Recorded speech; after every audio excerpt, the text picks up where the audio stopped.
ప్రసంగి గ్రంథం 9వ అధ్యాయం 10వ వచనం. చేయుటకు నీ చేతికి వచ్చిన ఏ పనైనా నీ శక్తి వంచన లేకుండా, శక్తి లోపము లేకుండా చెయ్యి.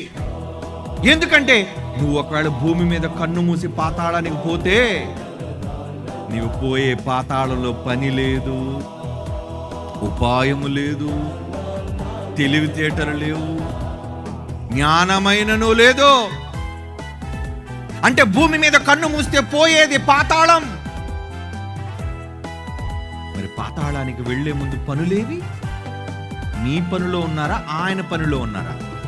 మీ పనిలో ఉండి చస్తే మీరు పోయేది పాతాళం. దేవుని పనిలో ఉండి చచ్చిపోతే మీరు పోయేది విశ్రాంతి, నెమ్మది. ఏది కావాలి? ఏది కావాలన్నా? ఏం కోరుకుంటున్నారు చెప్పండి?